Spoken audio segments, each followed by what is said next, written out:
pensando nela quando você estiver assentado na tua casa? Né? Qual é o assunto ali da sua mesa de refeição? Né? É o tamanho do vestido, né, da irmã? Né? Qual é o assunto da sua mesa ali? É a cor do esmalte de fulano? Né? É a gravata de ciclano? Ou é a palavra de Deus? O assunto do almoço de sábado é o que nós aprendemos na igreja? Isso é uma recomendação, né? Levar para casa para os filhos. Isso é o que eu vi um pai fazendo, e Ellen White fala. Pergunte para os seus filhos o que eles aprenderam no culto.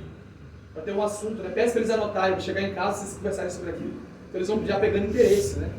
E aí, a religião aqui da Bíblia é uma religião que ela só toca você, só encontra você quando você está aqui na igreja. O texto está dizendo que é em que lugar?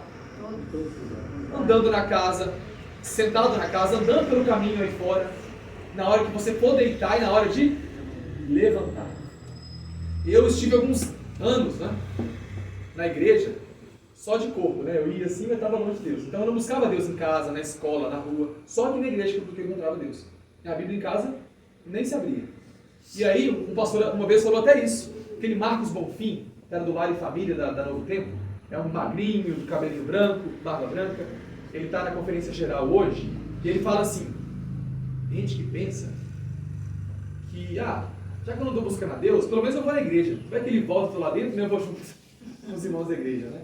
Mas a religião bíblica aqui é uma religião, de acordo com o texto da Bíblia, que ela vai afetar a nossa vida, principalmente aonde? No lar. Quer saber se alguém é cristão? Poderia dizer até o que eles falaram ontem, né? Pergunte para o seu banheiro, né? Pergunte para a sua mesa, né? Para a sua televisão, para os seus vizinhos. Pergunta para a esposa, né? Para o marido, para o filho. Já ouviram aquela história, né, da esposa que queria morar na igreja? Falou, pastor, eu posso trazer meu colchão para a igreja? Pastor, mas que loucura é essa? Falou, pastor, porque aqui, meu marido entra aqui dentro, ele vira um anjo. Ele não grita comigo, ele não me trata igual uma mula. Eu queria morar aqui na igreja com meu marido. E o pastor falou, não, tem que resolver o problema aí. Seu marido ele não está buscando a Deus de verdade. Ele só está sendo um membro de igreja. Quem busca a Deus de verdade vai ter a lei no coração. E se a lei está no meu coração, aonde eu vou, ela vai. Eu tiro o coração, tem como? Não tem como. Então, esse princípio aqui é importante. Porque olha o que Deus fala para nós. Essa mulherzinha vocês conhecem, né? O que Deus fala para nós? A educação dos israelitas incluía alguns hábitos de vida. É isso? Todos. Quantos hábitos? Todos. Todos. Então eu tenho que levar Jesus comigo para tudo que eu faço. E aí, vamos ver alguns princípios. Eu não vou entrar em detalhes aqui, porque ontem vocês já viram muito sobre isso.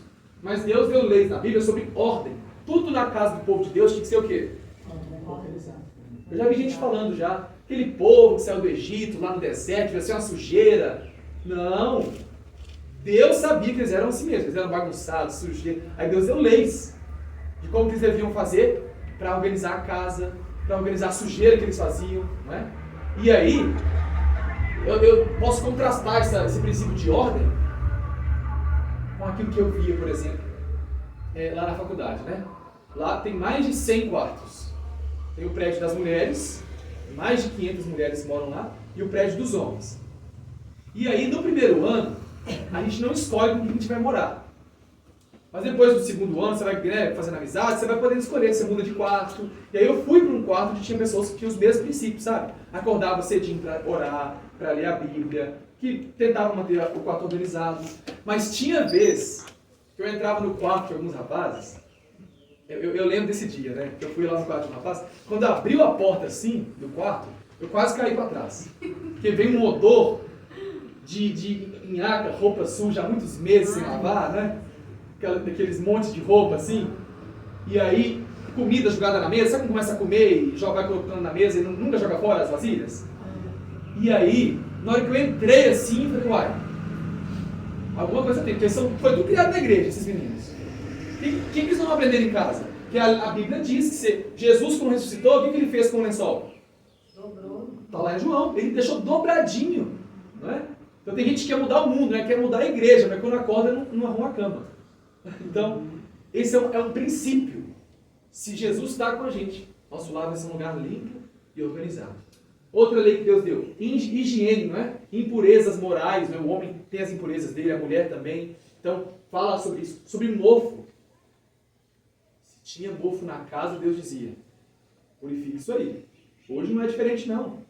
Deus fala pra gente nos testemunhos sobre o mofo. A gente tem que tomar cuidado com isso. Limpar. Se não dá para salvar, joga fora, mas o nosso lar tem que ser um lugar limpo. Ela vai te falar, enquanto a mãe está dando banho na criança, ela tem que esfregar ele ali e ensinar, ó, assim como eu estou te limpando, Jesus quer limpar seu coração do pecado. Tudo você leva a Jesus, entendeu? Tudo. Essa é a religião da Bíblia. E aí, princípios de saúde. Deus deu lei de saúde? Deu. O povo de Israel, Deus falou que tinha que estar na mesa deles. Aí eles não quiseram. Aí Deus falou, tá bom, já que você não quer o que eu estou mandando, então eu vou liberar umas coisas aqui. Mas Deus falou o que tinha que estar na mesa deles. Falou que eles não podiam comer. Como tratar os doentes? Deus deu tratamentos naturais para o povo de Israel. Então, Deus nos ensina a lidar com todas as áreas da vida. Lá em Êxodo, Deus deu princípios de música. Quais seriam ali os instrumentos que iam tocar no santuário? Deus que escolhe tudo que a gente faz. Princípio de propriedade. Você vai vender um terreno, não é? Então Deus deu lei sobre isso. Como devem ser as regras, a honestidade. Sabe o cristão que vai vender o carro? Né? E aí ele não fala os problemas que tem no carro, ele vende como se fosse bom. Né? Eu, quando vender o meu, tenho que ser sincero. Ó, tá com esse problema, tá que nem velho. Tá ruim aqui, aqui. Por quê? A gente tem que ser honesto. O dinheiro, Deus fala que a gente tem que ser honesto com o nosso dinheiro. Se você está comprando uma coisa que vale algo, e você tem condições de pagar, e quer pechinchar só para você não gastar seu dinheiro, e a outra pessoa vai sofrer por causa daquilo, né? Ela vai ser afetada por causa daquilo, a gente está sendo desonesto. Isso está no lar adventista. Se você tem condições de pagar o valor de algo, você tem que pagar, porque a pessoa está trabalhando para vender aquilo. Então, tem leis na Bíblia. Leis de casamento. Deus proíbe algumas coisas, não proíbe? Casar com quem? Com pessoas que não são do povo de Israel. Deus proíbe casar, ter relações com animais ali. Né? Deus proíbe também pessoas da família, né? Primo, irmão, tio, nora, né? Está tudo na Bíblia. Lá em Levítico 18. Princípios de casamento. Deus ele deu esses princípios para nós. Mesmo sexo. Princípio de civilidade, ou seja, se você roubou algo de alguém, você deve devolver e ainda com juros, porque você prejudicou a pessoa. Então, na lei de Deus, para o povo de Israel, Deus deu orientação para algumas áreas da vida ou para todas? Tudo, não é? Você vai escolher a comida, a música, o namorado, você vai escolher a casa que você vai comprar. Tudo Deus deixou princípios. É por isso que esse homem aqui, Nietzsche, ele vai dizer o seguinte, há cerca de 100 anos atrás ele escreveu, Deus está o quê? Morto. Por quê? Nesse livro aqui aparece um homem na praça gritando, Deus está morto, Deus está morto. Nós o matamos, por quê? Ele diz que Deus morreu para os cristãos. Os cristãos vivem uma vida onde Deus só está na igreja. Saiu da igreja, Deus está morto. Deus não se mete em nada da minha vida. Vocês entenderam a ideia aqui? Deus morreu para os cristãos. Tudo que eu vou fazer lá fora, como é que eu vou tratar meus filhos, como é que eu vou escolher a roupa que eu compro, Deus não tem nada a ver com isso, entendeu? Deus está morto. Deus só está lá na igreja. É um amuleto, né? Que eu vou lá, encontro com ele, igual os judeus, né? Ia lá, templo do Senhor, está lá em Jeremias, né? Eles iam no templo. Templo do Senhor, templo do Senhor. Aí Deus fala, para de falar templo do Senhor e passa a me obedecer. É o que Deus pede. E aí, tem um texto de Jesus que ele fecha esse assunto para nós. Como viver de maneira espiritual? Jesus diz assim para Nicodemos, o que nasce da carne é o quê? Carne. E o que nasce do Espírito? Espírito. O texto diz que nós temos uma vida espiritual ou nós somos espírito? O que o texto diz? Somos espirituais. Quem nasce da carne é carnal. Quem nasce do Espírito? É espiritual. Então eu tenho uma vida espiritual quando eu nasço de novo ou eu sou espiritual?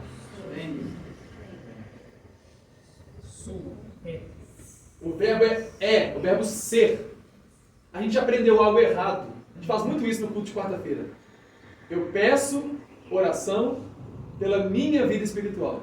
Como se eu tivesse uma vida espiritual. Que outra vida que eu tenho? Vida do trabalho, vida familiar, vida financeira. Uai, é separado? Eu tenho uma parte da vida que é espiritual. E aí tem eu no trabalho, tem eu na rua, tem eu na escola, tem eu na... Né? É assim que funciona? Aqui fala que nós o quê? Somos espirituais. Então se eu sou espiritual, eu não tenho mais nada da vida antiga, carnal. A gente fala isso que eu tenho a vida espiritual, porque tem muito da carnal ainda na gente, né? Mas se eu nasci de novo de verdade, eu sou espiritual. Então aonde eu for, eu vou ser o quê? Espiritual. Eu não tenho uma vida espiritual que eu deixo aqui. Eu fiz o culto em casa, vida espiritual. Agora, vida financeira, entendeu? Vida profissional. Não é assim que o mundo faz? Vida relacionamental. Não. No seu relacionamento você vai buscar o Espírito Santo. No seu trabalho você vai buscar o Espírito Santo. Na igreja também. Então, segundo esse texto, nós temos uma vida espiritual ou somos espirituais? Somos. E se eu sou espiritual, aí nós vamos lembrar lá do povo de Israel. Vamos lá. No povo de Israel, tinha um santuário. Que santuário era esse? Era o santuário terrestre, a tenda da congregação, onde Deus se encontrava com o seu povo. Hoje é semelhante à igreja aqui, ó. O povo vinha até na porta do santuário para fazer um culto, para estudar a palavra de Deus, porque os sacerdotes instruíam o povo na palavra de Deus, igual aqui na igreja. Só que também no povo de Israel tinha muitos santuários. Quais seriam esses santuários? As casas. Não tinha como eles irem para o santuário de Deus se a casa não fosse o santuário primeiro. Vamos lá. No santuário terrestre, tinha sacerdotes? Tinha. E no lar, tem sacerdote? Tinha que ter, né? Tinha que ter. No santuário, tinha sacrifício de manhã e à tarde? Tinha sacrifício contínuo, de manhã e à tarde. E em casa, tinha que ter também um culto de manhã e à tarde? Tinha. Quando eu olho para a Bíblia, Paulo diz que a igreja é o quê? Lá em Efésios 2, é a família de Deus. Por que família? Porque quando várias famílias se juntam para buscar a Deus aqui, nós temos uma igreja, que é uma grande família. Entendemos isso? Lá também Paulo fala em Gálatas que nós somos a casa de Deus. Porque são várias casas unidas e que nós somos uma grande casa. Queridos, o problema é o seguinte: quando o povo de Deus parou de buscar Deus em casa e o lar deixou de ser um sacerdote, o culto aqui vai fazer sentido? Não vai. O culto não vai ter graça. Ellen White fala na orientação da criança: lugar de encontrar com Jesus é em casa. Eu estou esperando encontrar com Jesus na igreja, estou buscando ele no lugar errado. Se eu vim para a igreja sem Jesus para encontrar ele aqui, o culto não vai ter graça. O culto vai ter que ter, assim, sabe, um monte de coisa para me chamar a atenção. Só Jesus não vai ser suficiente. Agora, se eu estou andando com Jesus todo dia, aí no sábado ele fala: filho, vamos para minha casa aqui? Vamos para a igreja? Aí eu vou querer ir? Sim ou não? Sim. Então, vamos começar aqui já. Para muitos, o culto não é interessante. O culto não é legal. O culto não tem nada de atrativo. Por que razão? Porque no lar não está sendo o quê? Um santuário. O lar, Deus não está habitando ali. E aí nós vamos ver agora o que Deus fala para nós. Cada família é uma o quê? Igreja. Nenhum homem pode levar para a igreja uma influência que ele não exerce aonde? Na vida doméstica. Eu posso levar para a igreja quando eu sou em casa? Eu até posso ir, mas eu estou enganando a muitas pessoas. Mas tem um que eu não posso enganar, que é quem? É o nosso Deus. Então, vamos pensar, aqui nós temos nessa manhã, quantas famílias aqui? Quantas famílias? Uma família, 2, 3, 4, 5, 6, 7, 8, né? 9, 10, 11, 12, 13, 14 famílias aqui, não é? Então, quantas igrejas nós temos aqui na região? 15 contra com essa, né? 14 igrejas adventistas, cada família é uma. O que seu vizinho acha da igreja que tem do lado da casa dele? Ele gosta do povo dessa igreja? Ele quer fazer parte? Cada família é uma igreja. Olha só. O lar é uma escola onde todos podem aprender como devem agir na... Aonde que eu aprendo como eu devo agir na igreja? Em casa. Olha o texto que eu falei. É em casa o lugar de se encontrar com Jesus. Então, ou seja, então o quê? Se eu encontrei com ele em casa, então eu vou levar ele comigo até a reunião. Quão preciosas serão as horas que ali passarmos. Ou seja, se eu não encontrar com Jesus em casa, não estou fazendo culto assim que eu levanto, e na hora que eu vou deitar, e ao longo do dia levo ele comigo, se eu não estou encontrando com Jesus, o culto vai ser precioso? Não. Eu vou achar motivo para reclamar de qualquer coisa. Agora, se eu estou com Jesus do meu lado, nada vai chamar a minha atenção. Porque eu estou com ele. Eu foco aqui aprender mais dele. E aí vamos agora algumas dicas, algumas práticas. Se você pensou em algum momento aí, pastor, eu estou tentando fazer do meu lado um santuário. Mas talvez eu falhe em algo ainda.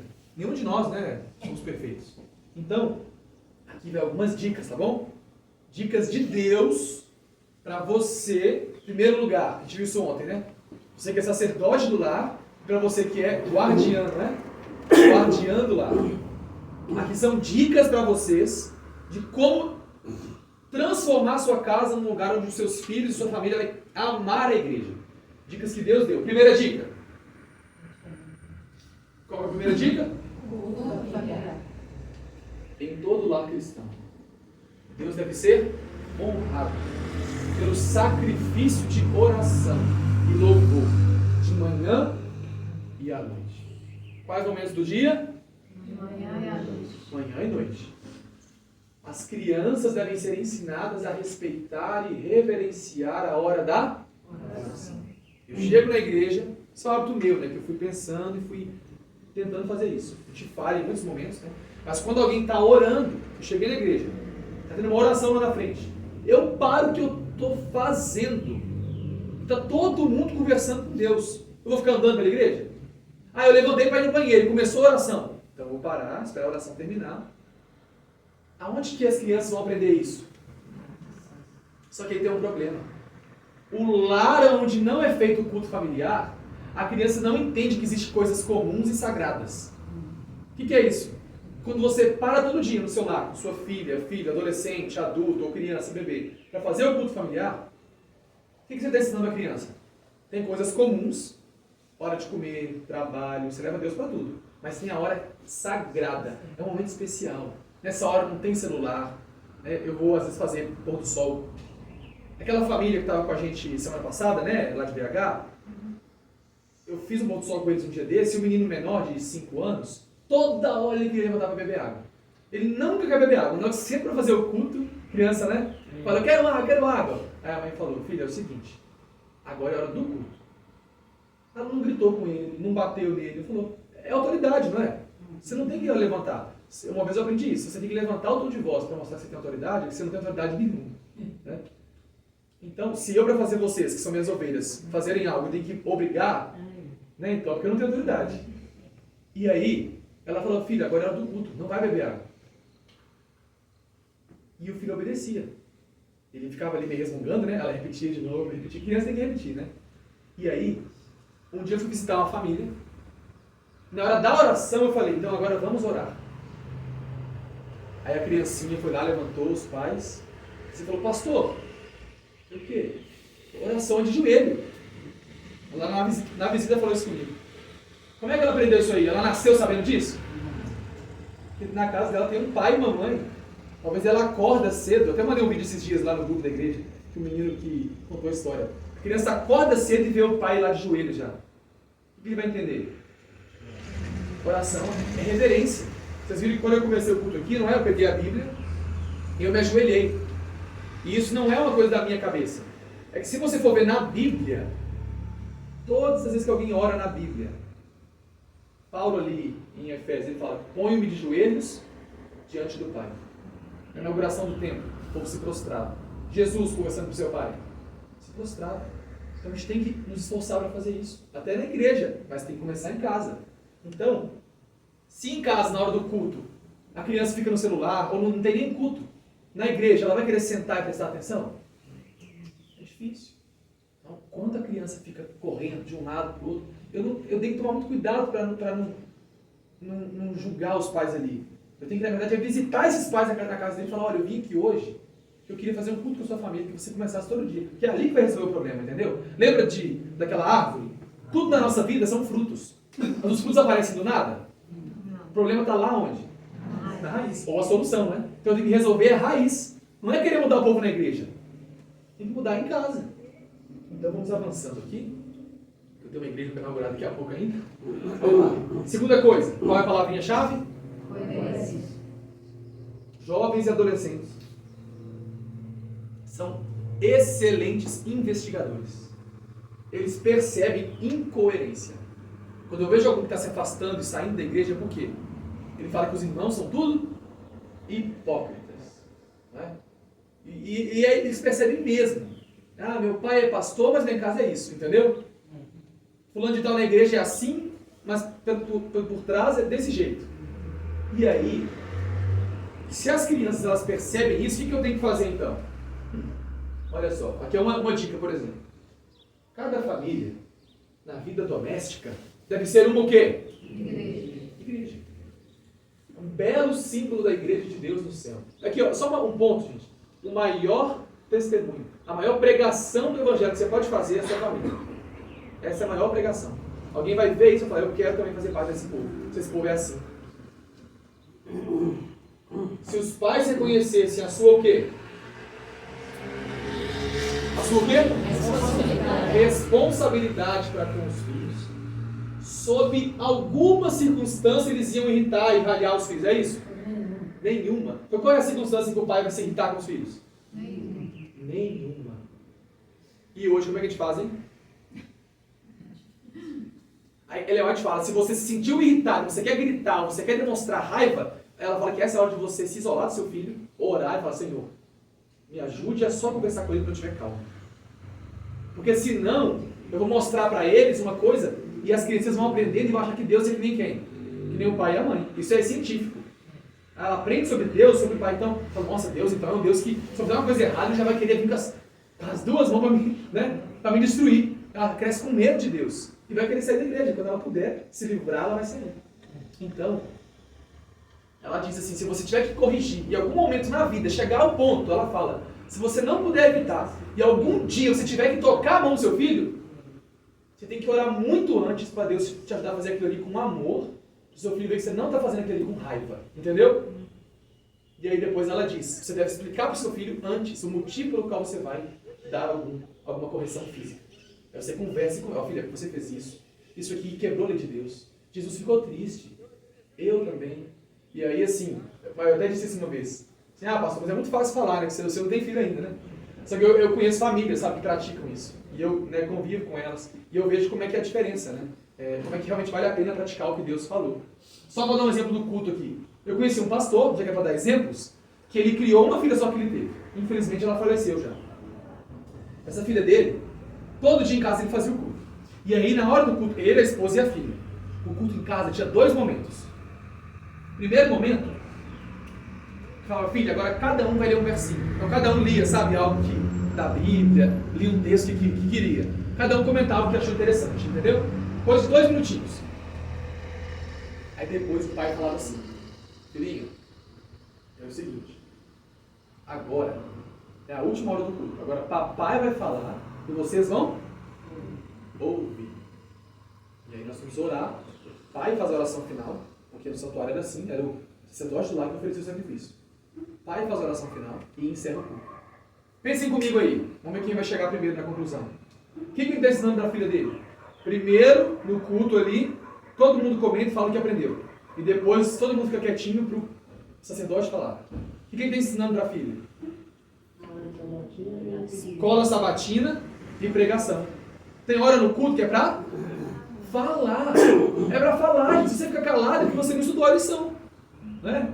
Fala. Mas eu tenho vergonha. Não. O que você aprendeu de Deus, você tem que passar para os outros. Jesus falou assim para a mulher samaritana, você acabou de aceitar o evangelho, mas agora espera 5 anos para você aprender mais e pregar. Ele falou isso? Não. Já vai, já prega. E tem uma hora no culto que é o quê? Ou só ouvir. Se você ensinar em casa isso para os seus familiares, aí na igreja vai ficar mais fácil. E aí? Esse sermão está no meu canal também do YouTube, depois eu mando o link lá com mais tempo, né? O sermão lá. Olha o que Deus falou aqui, gente. Deuteronômio 21. Se alguém tiver um filho teimoso e o quê? Rebelde. Que não obedece à voz do pai, nem à voz da mãe. Mesmo sendo castigado, ele não dá ouvidos. Então o pai e a mãe vão pegar o filho e vão levar ele até quem? Os anciãos da cidade. Quando você olha para a Bíblia, você vê que não mudou nada o Antigo Testamento da igreja de hoje. Os anciãos de cada cidade que tinha, hoje são os anciãos e diretores das igrejas. Junto ao portão daquele lugar. Aí você vai levar o filho até o ancião da igreja e vai falar o quê? Esse nosso filho é rebelde. Cuidado com essa última parte aqui, tá? Se você fizer essa aqui é perigoso. Ele é rebelde, ele é teimoso. Ele não dá ouvidos à nossa voz. Ele é o quê? Comilão e beberrão. Come e bebe de tudo. Então todos os homens da cidade vão fazer o quê? Apedrejar até que ele morra. Não é? Isso hoje seria a mesma coisa. Disciplina e remoção. Se a pessoa realmente não quer obedecer a Deus. Você tirou do povo de Israel, não foi? Tirou do povo de Israel, matou. Hoje também, tirou do povo de Deus. Se a pessoa não quer obedecer, não quer se submeter. Não estou falando de um filho, né? Primeira vez que o filho desobedeceu em casa, o pastor vai remover meu filho. Não. É um caso de uma pessoa que não quer seguir as regras e tem uma causa. O que leva ele a ser desobediente? Ele é o quê? Aí aqui vem uma dica. A gente ensina as crianças, isso eu tenho visto assim cada vez mais claro, a obedecer a Deus. Se você esquecer todo o sermão, né, lembra disso. A gente ensina as crianças a obedecer a Deus quando eu ensino meu filho ou meu jovem da igreja a dizer não para o seu apetite. Entendeu isso? Se desde pequeno isso ele a negar a vontade dele, quando ele fica maior, e aí Deus falar, não pode trabalhar no sábado, não pode isso aqui, ele vai ceder ao que Deus está falando e vai obedecer, porque desde pequenininho ele aprendeu o quê? Nem tudo que eu quero eu tenho que fazer, porque eu sou um pecador, não é? Então, eu sou um pecador. O que eu geralmente o que eu gosto é o que é bom para mim? Não. Então eu vou começar a fazer o que Deus manda e com o tempo, aí sim, vou começar a gostar das coisas de Deus. Eu não vou viver até morrer sofrendo. Eu vou continuar fazendo o que é certo porque tem que fazer. Não. Chega uma hora na vida que vira natural. O Espírito Santo vai mudando a gente. É hábitos, não é? Igual, por exemplo, estou começando a pedir a Deus, Senhor, me ajude. Desde aquele dia que o pastor Jair pregou lá no casamento, Senhor, me ajude a toda vez que eu terminar a viagem de carro orar também. Porque eu só oro para começar. E tudo na vida eu estou começando a pensar isso. Me ajude a orar também para terminar, para agradecer ao Senhor. Só que são hábitos. Todo dia eu peço para Deus me ajudar a lembrar, eu termino, eu não lembro, eu saio do carro, por quê? Eu não criei esse hábito. Aí quando você começa a criar, eu vi de ontem para hoje já, quando eu termino eu já fico, tem que fazer oração. No começo é um sacrifício, não é? Para você lembrar de algo, pra você fazer o que é certo. Não é? No começo, para você no sábado não falar de trabalho, era uma dificuldade. Com o tempo, hoje se alguém falar de dinheiro no sábado, perguntar o valor de alguma coisa para mim, eu já fico, opa, já acende aqui a alertinha. Você não pode falar disso hoje. Por quê? A gente estiver acostumando com as coisas. Então se a criança acostumar, desde pequeno, que ela não deve satisfazer as vontades dela, quando ela crescer, ela vai gostar de obedecer a Deus? Vai. Que ela aprendeu. Isso está no livro Orientação da Criança. Eu não vou mostrar muitos textos, mas eu quero dar um exemplo. Uma família de amigos, eu gosto muito de comer, né? E eu geralmente como 2 vezes por dia. O café da manhã, mais tarde, às vezes o almoço mais tarde. Quando eu não tomo café, o almoço mais cedo e um lanche de tardezinha. Me acostumei com isso. E tem hora que eu chego na casa dessa família, e tem dia que eu chego lá, geralmente na folga, segunda-feira, eu chego lá e eu estou lanchando algo, meu lanchezinho da tarde ali, comendo uma fruta, uma coisinha. As crianças, na hora, elas veem aquilo ali, né? E elas já, em vez de pedir para mim, para quem que elas perguntam? Para o pai e para a mãe. Eles confiam, isso é muito bonito, sabe? Se você não tiver gritaria, assim, eles vão confiar em você. Nossa, meu pai e a mãe têm autoridade, o que eles falarem eu vou fazer. Aí eu vou falar, mamãe, pode comer agora? Aí a mãe fala o quê? Filho, nós comemos tem 2, 3 horas. Não está na hora ainda da refeição. Aí a criança Ela quer comer. Mas o que ela fala? Tá bom. Vai ser assim na primeira vez? Não, né? Vai espernear. Não, mas não é a hora. Por quê? De acordo com a palavra de Deus, não de acordo com os nutricionistas aí de hoje. Quanto tempo que eu tenho que levar de uma refeição até a outra? 5 horas. Cerca de 5 horas. 5 horas. E o que eu posso comer nesse intervalo? Água. Água. Deu fome, não é? Água. Funciona, viu? E funciona. E outra coisa, mas no começo eu vou ficar morrendo de fome, né? Dá 9 da manhã, 10 horas, eu vou querer um lanchinho, uma frutinha. No começo é assim, mas com o tempo você acostuma, né? E aí... Oi? É falando sobre isso aí mesmo, essa questão de 5 horas de espaço, né? As mães, às vezes, acham que a criança, porque tem 1 ano, 2 anos, 3 anos, tem que levar um lanche para a igreja e lá dá lanche. Eu vou dar um exemplo disso aqui. Tem uma família que está com um bebê de 1 ano e poucos meses. E ela está praticando ele desde do peito. O que é que ela ensinou ele? Os primeiros dias de vida. Tinha hora para mamar. E era ali uns 4, 5 momentos no dia. Agora ele está com 1 ano e pouco já. Ela só tem 2 horas para mamar, entendeu? Quando acorda e quando dorme. Ele está aprendendo a ter o quê? Regras na vida, não é? Hora para tudo. Tem hora para o culto. Gente, se ensinar, que a gente não cresceu assim. Para nós que somos adultos e vida adventista, é só o Espírito Santo. Eu vejo crianças que são criadas assim, que elas sabem, agora é hora de dormir, agora é hora de comer, agora é hora de brincar, entendeu? E aí, essa questão da comida é tão séria, que esse bebezinho está com 1 ano e poucos meses, ele come de manhã, ele come meio-dia, ele faz um lanche à tarde. Os pais geralmente não jantam, mas como ele é criança, dá um lanchezinho à tarde, porque ele fica pedindo muita comida. Mas ele não come nada nas refeições. Mas não morre não, pastor. O Miguel está com 24 aí, se Deus quiser. Hoje em dia morre mais por excesso de comida, né? Come toda hora. E aí fica doente e não sabe dizer não pro eu. O que eu quero eu faço. Vocês estão entendendo o princípio?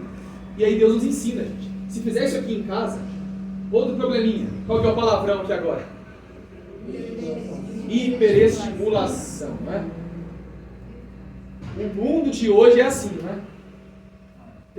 Até na igreja, eu posso falar porque aqui eu não estou vendo ninguém. Se tivesse também eu podia falar, né? Tem igreja que eu chego e a criança do começo ao fim do culto, para não dar trabalho para os pais, porque pai quer ter filho, tá? Mas não quer ter trabalho. Por isso põe na creche com 1 ano de idade. Deus falou que até os 8 tinha que ficar em casa. Até os 8. Tá? Não tenha medo de fazer o que Deus pede. Até quantos anos? Se possível. Quem não é adventista, ela fala que tem que ter nossas escolas para ter essas crianças. Mas quem é adventista e tem condições, né, o ideal é que assim seja feito. Depois dos 8, aí você ora a Deus, né? Se achar uma escola boa para o seu filho. Porque hoje em dia também é só misericórdia. Mas, vamos lá. Criancinha que chega no culto, e aí fica o culto inteiro no celular. Por quê? Para não dar trabalho para os pais. Só que aí tem um problema. Opa, deixa eu voltar aqui. Esses vídeos de hoje, até as redes sociais, não é? Eu tive que cancelar o meu... Primeiro que o TikTok eu nunca baixei, né? Eu falei, se eu baixar isso aqui eu me conheço. Eu nem instalei esse negócio. O Instagram inventaram o bendito do Reels, né? Direto do inimigo, né? Aquele negócio lá. Que não termina nunca. E eu já vi estudo já que mostra como é que aquilo ali vai diminuindo o seu lobo frontal, sua massa cinzenta do cérebro, sua capacidade de pensar vai diminuindo. Você fica igual um zumbi, não é? Você fica assim, né? Você fica só passando ali, hipnotizado, muita informação, e o seu cérebro não consegue pensar em coisas que são demoradas. Vou dar um exemplo. Nossa, pastor, mas que complicado ficar 1 hora aqui estudando Apocalipse, Daniel. É difícil, porque a nossa mente está sendo acostumada com coisas que vão ali, coisas fúteis, e vão deixando a mente literalmente besta, né? Não consegue mais raciocinar, pensar muito tempo. Por isso que os cultos de hoje é como se fosse uma festa, né? Um circo, em muitos lugares, para você justamente não ter que pensar muito. A mensagem ali é só um sermãozinho coach para você chorar, para te emocionar, não tem nada de Bíblia, você volta para casa vazio. E aí, aí o YouTube veio e colocou o shorts, né? Esse tipo de ativar o também lá, porque Satanás ele sabe, ele quer roubar o seu. Só que aí, por mais que o adulto precise usar redes sociais e celular para trabalhar com outras coisas, as crianças não precisam. Não precisam. Tem um pastor lá do NASP, que a filha dele completou 14 anos. Ela falou, pai, é o seguinte, estou com 14 anos, todos meus amigos já têm celular. E eu? Aí ele falou, e você é minha filha, você não é essa filha dos outros. Aí ela falou, pai, mas eu preciso. Você precisa? Para que você precisa? Não, pai, para estudar. Não, para estudar você tem o computador aqui de casa, você pode usar na hora de estudar. Não, pai, mas eu quero falar com uma amiga minha, eu estou no grupo aqui da escola. Você pode usar meu celular quando você precisar falar com alguém. Pai, mas e para conversar com minhas amigas nas redes sociais? Opa, então você não precisa mais. Aí já é uma coisa que você acha que você precisa e que está todo mundo fazendo.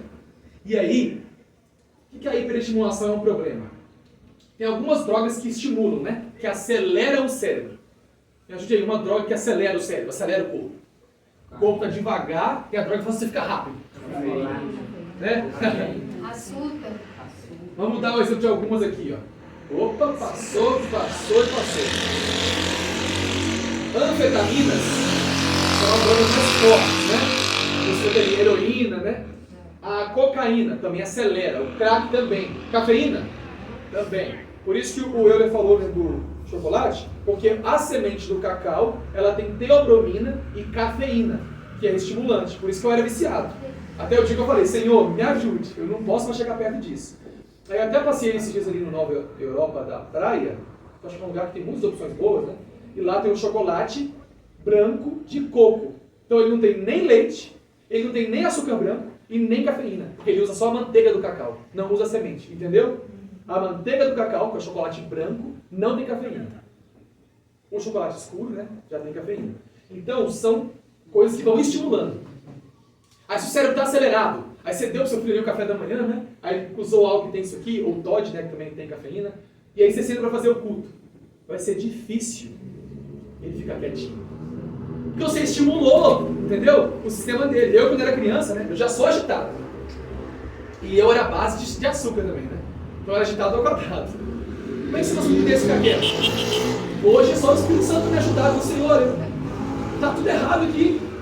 Mas eu fui criado assim, não é? Eu sei que a senhora não tinha culpa, né? A gente tem que ser fiel à luz que a gente tem. O que eu aprendi hoje, eu vou contar para meus filhos, né? Desde que minha mãe aprendeu, quando eu tinha 15 anos, ela passou para mim. É mais difícil? O caráter está moldado já? É. Mas Deus vai ajudar. Aí, essas drogas que estimulam o cérebro, olha que interessante, gente. Aqui é o cérebro de uma pessoa, de cima, né? De costa e de lado. Tá vendo essa parte amarela? É a circulação do seu sangue, entendeu? Isso é o normal do cérebro da gente, cheio de sangue. Depois que você tomou algo que tem cafeína, nesse momento, cadê o sangue? Sumiu. Foi para as partes inferiores do cérebro, que é o sistema límbico, é a parte das paixões. Então, muito facilmente você vai ser levado pelas paixões. O que você tiver desejo, você vai ceder. Porque tem uma parte que está vazia de sangue, que é o lobo, que é onde você toma a decisão. Então, aqui é o que você sente, o que eu quero fazer.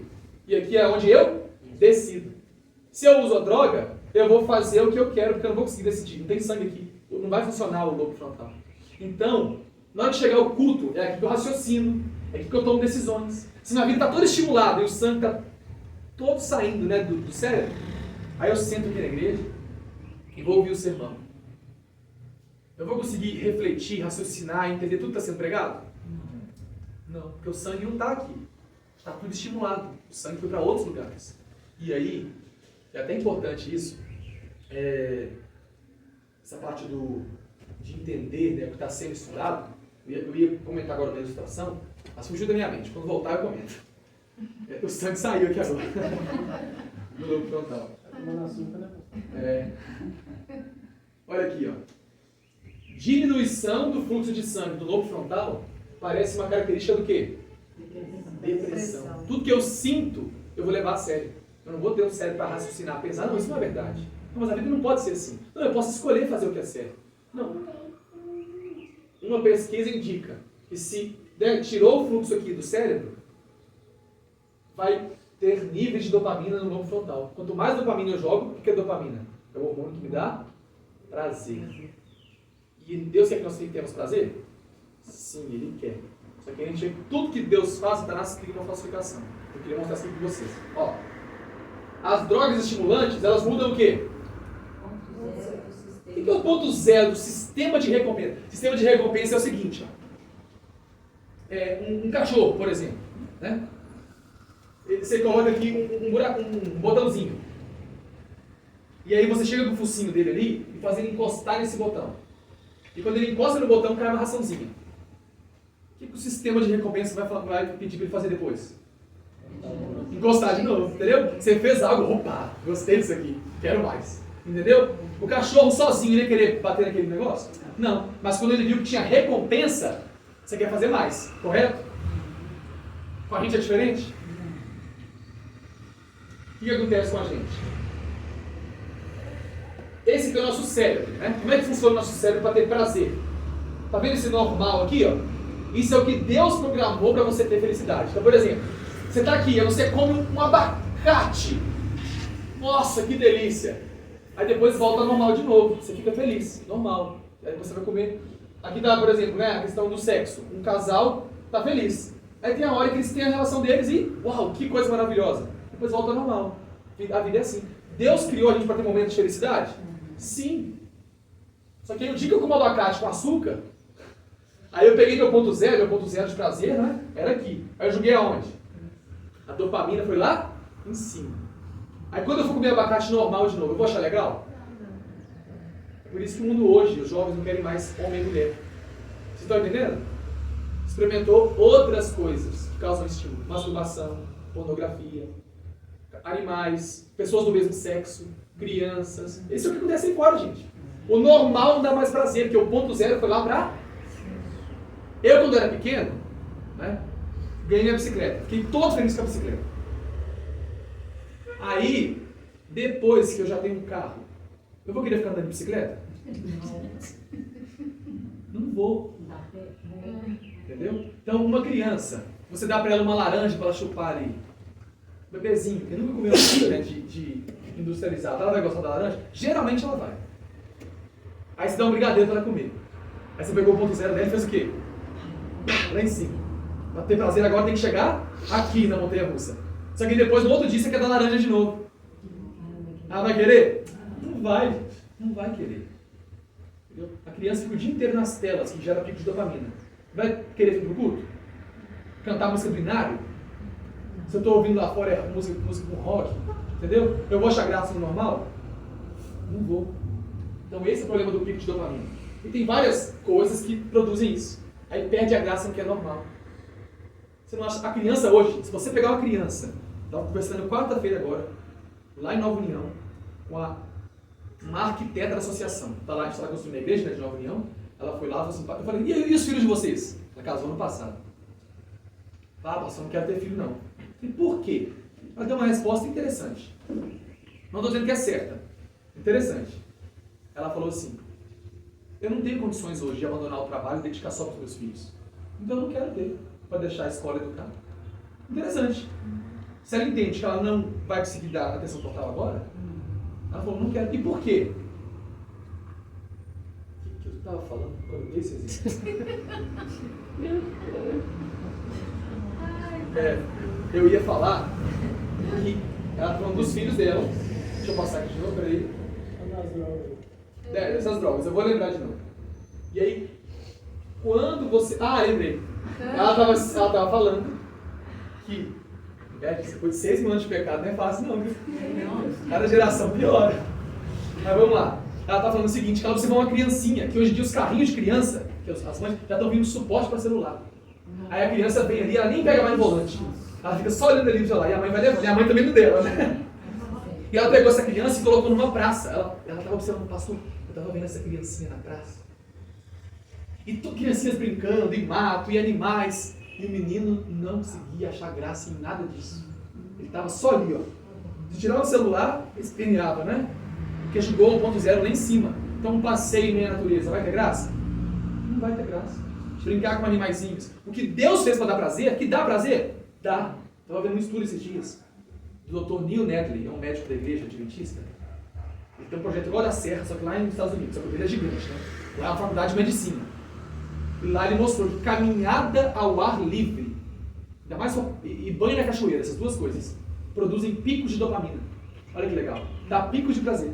Mas se eu jogo o meu lá em cima, eu não vou ter prazer no natural.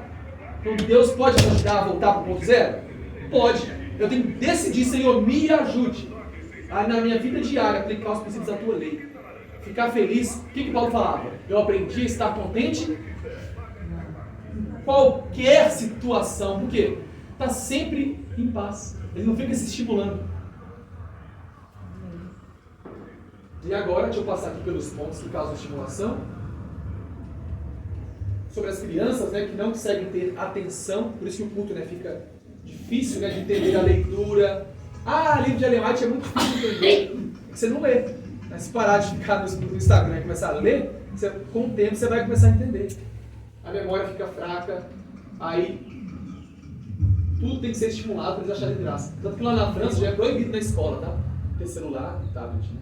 Lá não pode. E hoje é o contrário no Brasil, né? Venha para a nossa escola, porque aqui nós temos computadores, tablets. É o contrário. Lá na França, até 15 anos, na sala de aula é só caderno do professor, e o ideal para crianças é lá, momento de brincadeira, para aprender na prática. E aí, para terminar esse culto de hoje, eu ler com vocês isso aqui. Os pastores podem fazer o seu trabalho com fidelidade. E bem feito. E ainda assim, pouco adiantará se os pais negligenciarem sua obra. Ou seja, o pastor pode fazer o melhor. Não vai resolver tudo? Se os pais não colocar em prática, é devido à falta de cristianismo aonde? No lar. Que há falta de poder na igreja. A menos que os pais assumam o seu trabalho, como devem, será difícil levar a juventude a sentir o seu dever. Olha que texto lindo. Se a religião reinar no lar, ela será levada para a igreja. Se eu não tenho religião no meu lar, o que eu vou levar para a igreja? O máximo que eu vou levar para a igreja é uma capa de santidade. Querer mostrar para os outros que eu sou religioso. Mas para Deus isso aí é justiça própria. Os pais que fazem sua obra para Deus são um poder para o bem. O maior poder para o bem nesse mundo é um lar que vive os princípios da Bíblia. Eu queria convidar vocês a praticar esses princípios no lar de vocês também. Buscar ter uma vida mais em harmonia com a lei de Deus. Nós seremos felizes com pouco, com aquilo que Deus fez para nós mesmos. Se você deseja aplicar esses princípios na tua vida, o culto familiar, as palavras bondosas e pacientes, a alimentação simples, não é? Momentos de reverência no lar, menos estimulação e mais coisas naturais. Se você quer aplicar isso na sua vida, eu te convido agora a se colocar de pé. Eu queria orar com vocês nesse momento, tá bom? Se coloque, você realmente quer falar, Senhor, me ajude a transformar o meu lar em um santuário. E para o lar ser santo, tem que habitar alguém santo nele. E é você convidando Jesus para o seu lar, ele vai ser santificado. Assim a igreja será uma bênção para todos nós. Agora, convido vocês a fechar os seus olhos para que possamos falar nesse curso. Senhor, somos imperfeitos, pecadores, mas o Senhor deixou um plano para nós, já que nós não sabemos de nada, fazemos tudo errado. O Senhor deixou um plano lá na Bíblia e nos testemunhos da serva do Senhor, um plano para cada área de nossa vida, para que a gente erre o mínimo possível. O Senhor sabia que nós não temos um juízo bom, a gente não sabe discernir o certo do errado, igual a criança, igual os ninivitas. Não sabemos escolher. Então o Senhor deu um manual, dando leis sobre todas as áreas de nossa vida, para que Cristo reine no nosso lar. Abençoe essa igreja, que Cristo reine em nossas famílias. É o que eu peço, Pai, em nome de Jesus. Amém.